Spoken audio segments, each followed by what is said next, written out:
రాశులలో ఆఖరి రాశి మీనరాశి. మీనరాశి వారికి 2025 సంవత్సరం జనవరి 1 నుంచి జనవరి 31 తారీఖు వరకు ఏ విధంగా ఉన్నాయి అనేది గురువుగారు తెలియజేస్తారు. 2025 సంవత్సరం జనవరి నెల 1 నుంచి 30 వరకు మీనరాశి ఫలితాలు. అయితే ఈ మీనరాశి వాళ్ళకి ఏలినాటి శని మొదటి భాగం, ద్వాదశంలో కుంభంలో ఉన్నటువంటి శని 2 సంవత్సరాల 3 నెలలు అయిపోయింది. ఇక ముందు రాబోయేది జన్మం. ఈ బాధ చెప్పడానికి వీల్లేదు.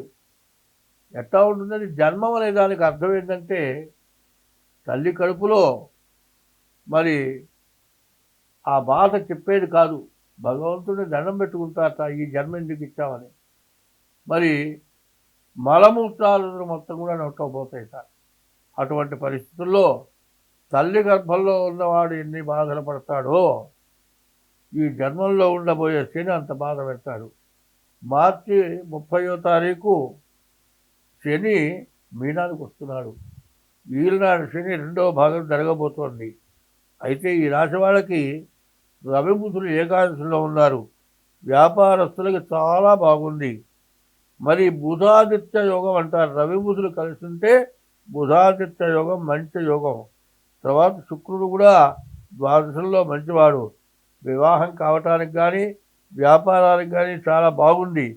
కానీ ఈ రాశి వాళ్ళకి ఏలినాడు శని ఉన్నది కాబట్టి ఎప్పుడు కూడా జాగ్రత్త పడి ఉండడం మంచిది.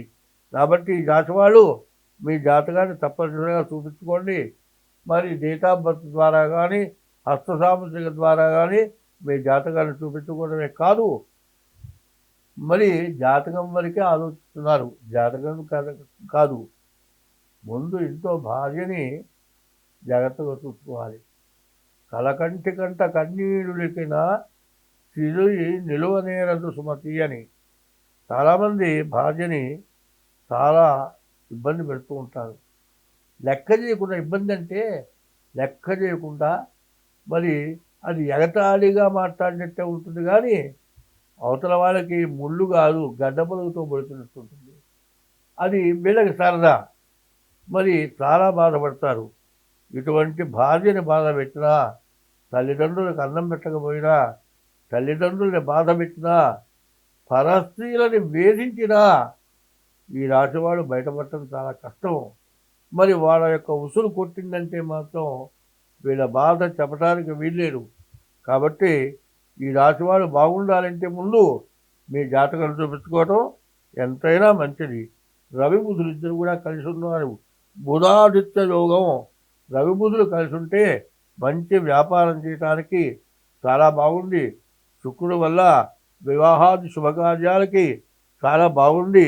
ఇప్పుడు మనం చెప్పుకుంటోంది చివరి రాశి మీనరాశి.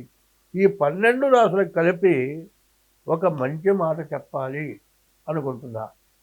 ఏమిటయా అంటే ఆ మంచి ఏమిటో మనం బాగా ఆలోచించాలి. ఏమిటయా అంటే ఆడపిల్లలు తక్కువైనారు. వివాహం కావాలంటే ఆడపిల్లలు దొరకట్లేదు. ఈ వివాహం కాకపోవటం వల్ల మగవాళ్ళల్లో చాలామంది చేయరాని పనులు చేస్తున్నారు. దీనివల్ల చాలా సమస్యలు పెరుగుతూ ఉన్నాయి. తర్వాత ఎవరిని నేను విమర్శిస్తున్నానని మాత్రం అనుకోవద్దు. ఎందుకంటే ఎవరి మనస్సులో వాడు తెలుసుకోవడం కోసం చెబుతున్నా కానీ ఎవరిని ద్వేషించడమో, ఎవరిని బజార్న పెట్టడమో ఇట్లాంటి ఉద్దేశంతో మాత్రం నేను చెప్పటం లేదు. అయితే ఇట్లా చేసుకొని ఏమవుతున్నారు, కోర్టుకు ఎక్కుతున్నారు. కోర్టుకు ఎక్కిన తర్వాత డైవర్స్ రావట్లేదు, విడాకులు రావట్లేదు. ఎన్ని సంవత్సరాలకి విడాకులు రావట్లేదు. ఏజ్ బాధ అయిపోతుంది. 40 ఏళ్ళు దాటిన తర్వాత సంతానం కలగాలన్నా బాధే, చేసే వృత్తి చేయడానికి కూడా బాధే. మరి ఏ టైంలో జరగాల్సింది ఆ టైంలో జరగకపోయేప్పటికీ ఉద్యోగం సరిగా చేయలేరు, ఇంట్లో సరిగ్గా ఉండలేరు, ఇబ్బంది పడుతున్నారు, బాధపడుతున్నారు. ఈ బాధ ఎవరికి చెప్పుకోలేరు.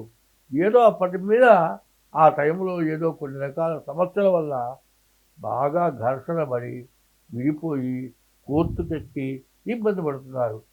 ఎందుకు ఈ పరిస్థితి వస్తుంది? ఇది మనకు ప్రధానంగా కావాలి. ఎందుకు కోర్టుకు ఎక్కిందాక పరిస్థితి ఎందుకు వచ్చిందనేది ఎవరికి వాళ్ళు అర్థం చేసుకోవాలి. పెళ్లి చేసుకున్న వారికి ఏమో అత్యాశ పడుతున్నది కొన్ని చోట్ల, కట్నం ఇస్తారు, అన్నీ ఇస్తారు. పండగకి ఏదో గిఫ్ట్ కావాలి వీరికి, మోటార్ సైకిల్ ఇప్పిస్తావా, కారు ఇప్పిస్తావా, ఇట్లా అడిగి వేయించేవాడు కొంతమంది ఉన్నారు. సరే, భార్యను తమ్మనమని ప్రారంభిస్తారు. తీరా వస్తే నేను అడగలేదంటారు వీళ్ళు. సరే, వీళ్ళు ఇట్టా ఉంచండి, అత్తగారి పెత్తనం అక్కడ చూపిస్తుంది. ఆమె ఎక్కడ ఏ ప్రతి పని చేయిస్తుంది. మరి ఇంట్లో పనిచేసే కూలి దానికంటే ఎక్కువగా అత్తగారు కోడల్ని వేధించడం జరుగుతుంది. కాదండి, ఈ ఈ చదువుకున్నావే, ఉద్యోగం చేస్తుంది, నేను ఉద్యోగం చేస్తున్నాను, మా ఆయన ఉద్యోగం చేస్తున్నాము, కాబట్టి నీవు చెప్పిన మాట వినాలి, గోడ కుర్చేస్తే కానీ కుదరదని అత్తగారిని కోడలు వేధిస్తుంది. ఈ సమస్యలతో మరి భర్త ఏం చేస్తాడు? తల్లిను తండ్రిని వేధిస్తే భార్యను భర్త వేధిస్తాడు. ఇట్లా రకరకాల సమస్యలు వస్తున్నాయి. ఈ సమస్యల వల్ల ఏమవుతుంది? ఇవి మహాపాపాలు. ఎందుకంటే స్త్రీ హత్య పాపం, భ్రూణ హత్య, శిశు హత్య పాపం, పుట్టిన పిల్లలు చంపడం పాపం.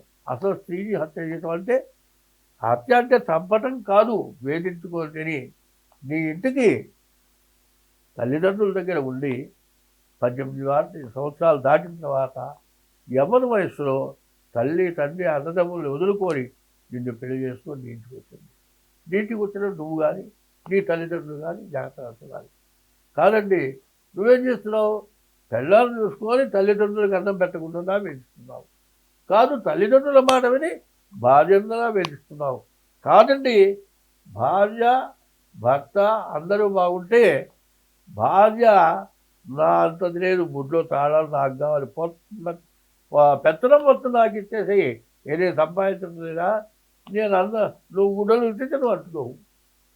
ఇట్లా కొన్ని చోట్ల అవుతుంది. ఇదేవన్నీ విమర్శించడం మాత్రం కాదు, మరీ చెబుతున్నా, ఇటువంటివి చేసుకొని కోర్టుకెక్కి విడాకులు రాక ఇబ్బంది పడి మళ్ళీ వీటిని చేసుకుంటానికి సమస్య అయిపోయి పోనీ రాజీ చేసుకొని కలుద్దామంటే పాత కక్షలు మళ్ళీ బయటపడి ఇబ్బంది పడతామేమోనని మరి రాజీ చేసుకోలేక, మరి విడాకులు రాక, పెళ్ళి కాక, చదువు ఉండి, సంస్కారం ఉండి, ఉద్యోగం ఉండి, అన్నీ ఉండి ఎన్ని బాధలు పడుతున్నారో అందరూ ఆలోచించుకోవాల్సిన అవసరం చాలా ఉంది. లాయర్లను గదిలించండి. మా దగ్గరకు వచ్చేవాళ్ళు కానీ ఎవరేం చెబుతున్నారు? వివాహ వ్యవస్థలో సమస్యలు ఎక్కువైపోయినాయి, దీనివల్ల అందరూ కోర్టుకు ఎక్కుతున్నారు. దీనివల్ల చదువుకోని ఉద్యోగం రాని వాళ్ళు ఉద్యోగం రాక ఇబ్బంది పడుతూ ఉంటే, చదువుకోని ఉద్యోగం వచ్చిన వాళ్ళు భార్యాభర్తలు విడబడిపోయి ఇబ్బంది పడుతున్నారు. ఇటువంటి సమస్యలు రావటానికి ఎవరికి వాళ్ళే కారకులు అయిపోతున్నారు. ఇప్పుడు 2 చేతులు ఒక చేయికో చేయి కొడితే శబ్దం వస్తుంది, ఒక చెయ్యి ఎంతసేపు ఊపినా శబ్దం వస్తుందా? రాదు. కాబట్టి ఎవరైనా సరే వివాహ వ్యవస్థలో వివాహం అయిన తర్వాత భార్యాభర్తలు ఒక సంతానం కలిగేటంత వరకు అత్తమామలు కానీ, భర్త కానీ, కోడలు కానీ, మరి కోడలు తాలూకు పుట్టింటి వాళ్ళు కానీ ప్రశాంతంగా ఉండి ఎటువంటి సమస్యలైనా సరే ఓర్చుకొని 1-2 సంతానం కలిగిందాక ఓర్చుకుంటే ఆ కుటుంబాలు ఎంతో సుఖ సంతోషాలతో ఉంటాయి. కాబట్టి దంపతులు అంటే ఆది దంపతులు అన్నారు. వయస్సు ముదిరి పెద్దవాళ్ళు అయినటువంటి వాళ్ళు పార్వతీ పరమేశ్వరులతో సమానంగా దండం పెడతారు. మరి ఈ అత్తగారైన వాళ్ళు కోడల్ని కన్న బిడ్డ కంటే ఎక్కువగా చూడాల్సిన బాధ్యత అత్తగారికి ఉంది. కోడలకు కూడా జన్మనిచ్చిన తల్లిదండ్రులు 18 ఏళ్ళు 20 ఏళ్ళు పెంచారు. ఇక్కడి నుంచి చివరిదాకా ఈ కోడల్ని అత్తమామలు చూడాలి, ఈ కోడలు కూడా తల్లిదండ్రులాగా చూడాలి. మరి భార్యను కూడా భర్త ఎంతో జాగ్రత్తగా చూడాలి. ఎప్పుడు కూడా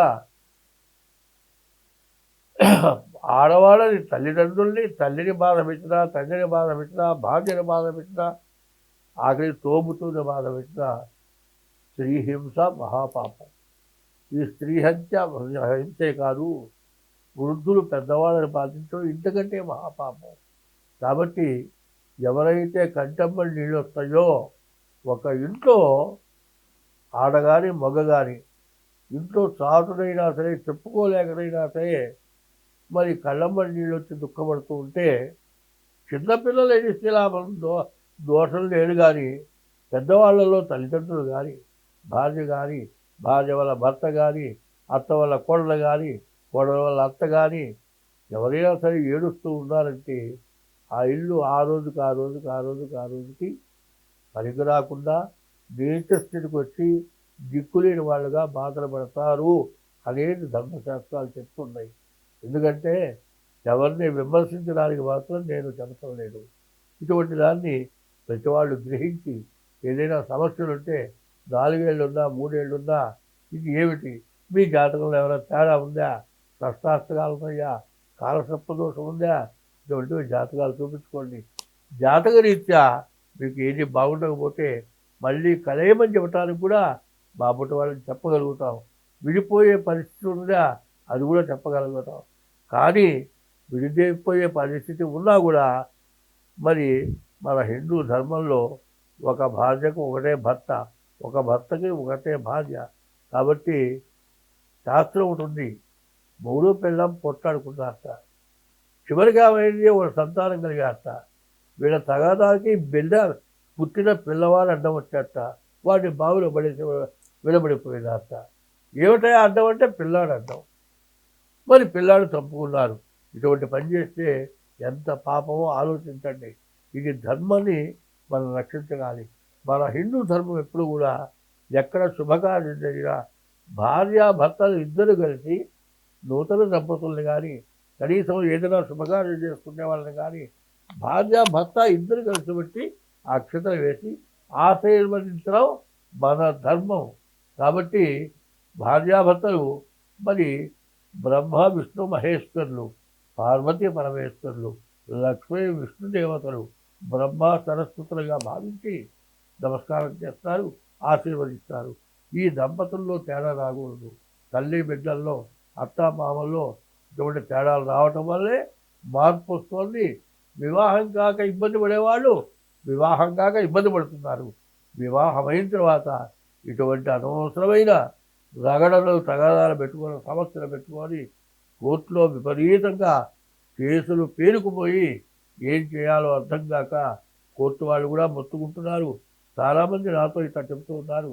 కాబట్టి దీన్ని అందరికీ కూడా సభాముఖంగా మరి మీడియా ద్వారా కూడా ఈ విధంగా ఉండటం మంచిది కాదు. అందరూ బాగుండాలి అంటే ఎటువంటి సమస్యలైనా కూడా మార్చుకొని మంచిగా ఉంటే అందరం మనం బాగుంటాం, మన పక్క వాళ్ళు బాగుంటారు, అందరూ బాగుంటే అందరిలో మనం కూడా బాగుంటాం అనేటువంటి ఉద్దేశంతో అందరూ ప్రవర్తించడం చాలా మంచిది. స్వస్తి. ధన్యవాదాలు గురుగారు.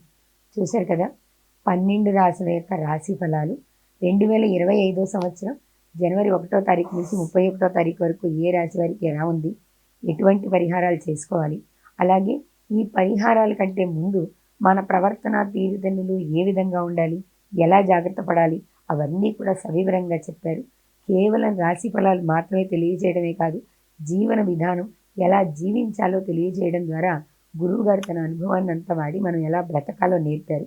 మీ రాసుల్లో కానీ మీ జాతకాల్లో కానీ ఏమైనా దోషాలు ఉన్నాయని మీకు అనిపించినా, మీరు ఏదైనా ఇబ్బందులు పడుతున్నా కూడా మీరు గురువుగారితో నేరుగా మాట్లాడాలి అనుకుంటే కింద స్క్రోల్ అవుతున్న నెంబర్కి కాంటాక్ట్ చేయండి. మీ రాశి ఫలాలు, మీ జాతకం గురించి పూర్తిగా తెలియజేస్తారు. మీ దోషాలకి పరిహారాలు కూడా తెలియజేస్తారు. మరో వీడియోతో మళ్ళీ కలుద్దాం. నమస్తే.